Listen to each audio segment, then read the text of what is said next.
Hello and welcome to the new episode of immigration headquarters. सबसे पहले मैं अपने व्यूअर्स को हैप्पी न्यू ईयर विश करना चाहूंगा और उम्मीद करूंगा कि इस साल आप सबके ड्रीम्स पूरे हों। आप लोग जहां ट्रैवल करना चाहते हैं आप ट्रैवल कर पाएं और आप अपने गोल्स को, अपने करियर को अचीव कर पाएं, अपने ड्रीम्स को पूरा कर पाएं। और आज हम आपके लिए एक इन्फॉर्मेटिव वीडियो लेकर आए हैं जिससे आपको काफी ज्यादा हेल्प मिलने वाली है। ये वीडियो इन्फॉर्मेटिव उन लोगों के लिए है जो यूरोप ट्रैवल करना चाह रहे हैं, यूरोप जाना चाहते हैं और किसी वजह से उनका वीजा अप्रूव नहीं हो पाता है। और ये वीडियो उन लोगों के लिए भी हेल्पफुल है जो यूरोप जाके अपनी स्टडीज करना चाहते हैं, जो हायर एजुकेशन के लिए यूरोप जाना चाहते हैं। मैं आपको जो तरीका बता रहा हूँ इस तरीके से आप यूरोप पहुंच सकते हैं और आपके जो एक्सपेंसेस आएंगे वो आएंगे बिटवीन 3 to 4 लाख रुपीस। अगर आप स्टूडेंट हैं, आपने 10th किया हुआ है, 12th किया हुआ है और आप आगे अपनी पढ़ाई को यूरोप में करना चाहते हैं, आप ग्रेजुएशन, आप पोस्ट ग्रेजुएशन करना चाहते हैं, तो यूरोप में एक कंट्री जर्मनी, आपने सबने नाम सुना होगा इसका।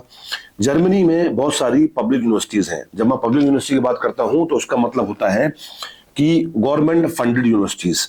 और गवर्नमेंट फंडेड यूनिवर्सिटीज में जो ट्यूशन फीस है वो जीरो होती है। सही सुना आपने, ट्यूशन फीस जीरो है। आप वहां पर जा सकते हैं बिना किसी पैसे के। आप वहां पर अपनी ग्रेजुएशन, पोस्ट ग्रेजुएशन या कोई भी सर्टिफिकेट कोर्स आप वहां पर जाकर कर सकते हैं। अब सवाल पैदा ये होता है कि वहां पर अप्लाई कैसे करें, उसको हम बाद में बात करेंगे। पहले हम बात करते हैं कि इसमें एक्सपेंसेस क्या है।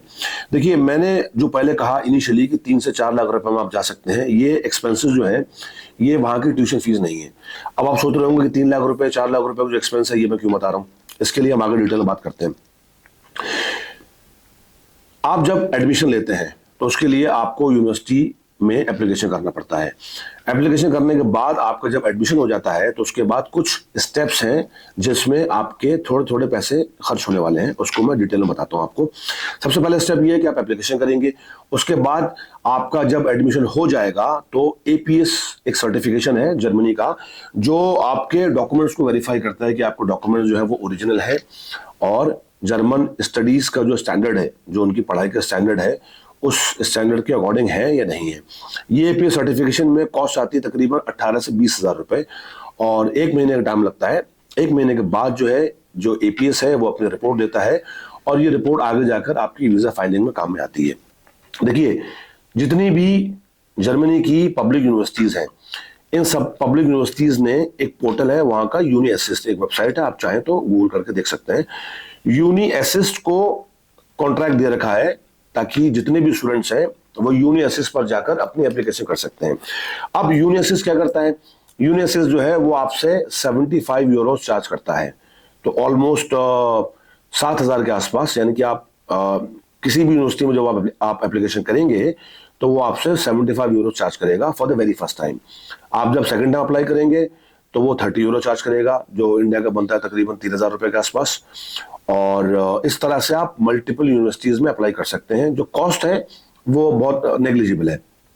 लेट्स से आपने 4 यूनिवर्सिटीज में अप्लाई करा या 5 में अप्लाई करा तो आप उसके हिसाब से कैलकुलेट कर लीजिएगा। आपका जब एडमिशन हो जाता है, आपका जब एपीएस से सर्टिफिकेशन आ जाता है, आपके डॉक्यूमेंट वेरीफाई हो जाते हैं, उसके बाद आपको जो है एक ब्लॉक अकाउंट खुलाना पड़ता है जर्मनी में।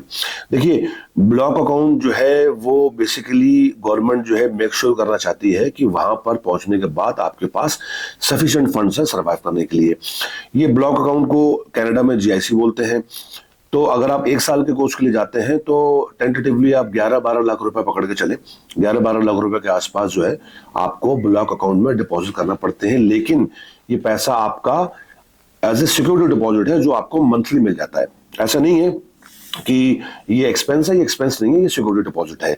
और मेजरली स्टूडेंट्स जो हैं वो ब्लॉक अकाउंट का पैसा यूज नहीं करते हैं, जीआईसी के पैसे यूज नहीं करते हैं। वहां पर जाने के बाद पार्ट टाइम जॉब करके अपने एक्सपेंसेस को बेयर कर लेते हैं। अगर आप यूरोप जॉब करना जाना चाहते हैं और आप यहाँ से आपको जॉब नहीं मिल पा रहा है, आपको वीजा नहीं मिल पा रहा है, तो आप एडमिशन लेकर भी वहां पर जा सकते हैं। वहां पर जाने के बाद आप अपने एडमिशन को, अपने स्टडी परमिट को वर्क परमिट में भी फर्दर कन्वर्ट कर सकते हैं। तो ये एक आसान रास्ता है। वीजा एप्लीकेशन के लिए एक चेकलिस्ट डॉक्यूमेंट जिसमें आपका पासपोर्ट है, आपका एप्लीकेशन अप्रूव हुआ है यूनिवर्सिटी से, वो लेटर आप लगाएंगे, एपीएस का सर्टिफिकेशन लगाएंगे और जो रेलेवेंट डॉक्यूमेंट्स है आप वो लगाकर अपना वीजा फाइल करेंगे, जिसके चांसेस अप्रूवल के 99.9% है, क्योंकि ऐसा बहुत रेयर होता है कि स्टूडेंट वीजा जो है वो रिजेक्ट हो जाए। तो ये एक बहुत आसान तरीका है और बहुत सारी यूनिवर्सिटीज़ हैं। मैं आपको बता चुका हूं कि कौन सा पोर्टल पर आपको सर्च करना है। आप गूगल में जाकर सर्च कर सकते हैं, आप खुद भी अप्लाई कर सकते हैं, आप खुद भी एडमिशन ले सकते हैं। इन केस अगर आपको ऐसा लगता है कि आपको कोई असिस्टेंस चाहिए है और डॉक्यूमेंट्स फाइल करने में, एडमिशन के प्रोसेस में, तो आप नीचे दिए नंबर पर हमसे कांटेक्ट कर सकते हैं। और अगर आपको वीडियो इन्फॉर्मेटिव लगा तो प्लीज़ इसको लाइक करें, शेयर करें और चैनल को सब्सक्राइब करें। और बहुत जल्दी हम मिलते हैं नेक्स्ट वीडियो में। Till then take care, bye bye.